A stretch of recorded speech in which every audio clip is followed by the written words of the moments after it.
Drama terjadi saat Komisi Percepatan Reformasi Polri menggelar audiensi bersama masyarakat sipil. Audiensi itu digelar di STIK PTIK Lemdikat Polri, Jakarta pada Rabu 19 November 2025. Roy Suryo CS yang hadir dalam audiensi itu memilih walk out dari forum audiensi. Bagaimana ceritanya? Pakar Hukum Tata Negara Refli Harun menjelaskan awal mula audiensi digelar. Dia mengaku berinisiatif menghubungi Ketua Komisi Percepatan Reformasi Polri, Jimli Asyidiki, untuk beraudiensi. Refli pun menyurati pihak Komisi Percepatan Reformasi Polri terkait pengajuan audiensi itu. Dalam surat itu, tidak tercantum nama Roy Suryo, Rismon Sianipar, dan Tifauzia Tiasuma alias Dr. Tifa. Namun, Refli mengajak ketiganya untuk ikut serta dalam audiensi tersebut. Sehingga Roy, Rismon, dan Tifa atau trio RRT tidak diperbolehkan mengikuti audiensi. Alasannya, ketiganya berstatus tersangka kasus dugaan fitnah ijazah Presiden ke-7 RI Joko Widodo atau Jokowi. Refli menyayangkan penolakan tersebut. Padahal status tersangka yang disandang Roy Suryo CS belum membuktikan ketiganya bersalah. Terlebih, tujuan Refli mengajukan audiensi adalah untuk mengadukan perkara yang menjerat Roy Suryo CS. Sebab, dia menilai perkara itu diwarnai unsur kriminalisasi.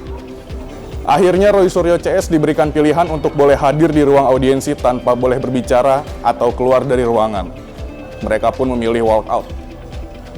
Sementara itu, Roy Suryo mengungkapkan salah satu alasan memilih walk out dari forum itu. Dia mengaku tidak nyaman dengan keberadaan anggota Komisi Percepatan Reformasi Polri, Otto Hasibuan. Sebab, dia menganggap Otto berhubungan dengan pihak yang melaporkan dirinya terkait perkara tersebut. Karena itu, Roy memilih walk out. Kan pilihan oleh Prof. Jimli untuk tetap duduk di dalam, ya, tapi kemudian tidak boleh bicara atau keluar. Ya, nah karena pilihan itu maka kami sepakat. Tadinya saya juga bilang mau di dalam aja gimana, tapi karena teman-teman bilang keluar aja, oke. Maka kami sepakat untuk walk out.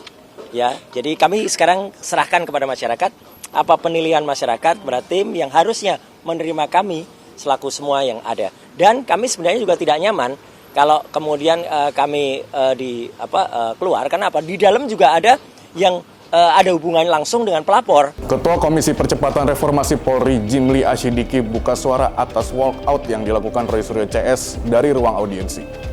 Dia menyatakan komisi menghormati proses hukum yang sedang berjalan. Dia mengakui Roy Suryo CS masih berstatus tersangka yang tidak serta-merta bersalah, namun ada aspek etika yang harus dijaga. Jimli menegaskan penerimaan peserta audiensi harus sesuai dengan daftar nama dalam surat resmi yang diajukan. Dia lantas memberikan opsi ketiganya tetap hadir tapi tidak boleh berbicara atau keluar. Jimli menghargai sikap Roy Suryo CS yang memilih walk out. Dia pun memuji sikap tegas mereka. Adapun Roy Suryo CS diumumkan sebagai tersangka kasus fitnah ijazah Jokowi pada 7 November 2025 lalu. Total terdapat 8 tersangka dalam perkara tersebut. Kapolda Metro Jaya Irjen Asep Edi Suheri menjelaskan, kedelapan tersangka terbagi dalam 2 klaster. Kedelapannya diduga menyebarkan tuduhan palsu dan memanipulasi dokumen ijazah dengan metode yang tidak ilmiah. Roy Suryo, Rismon, dan Dr. Tifa pun menjalani pemeriksaan perdana pada Kamis 13 November 2025 lalu. Mereka menjalani pemeriksaan selama 9 jam lebih.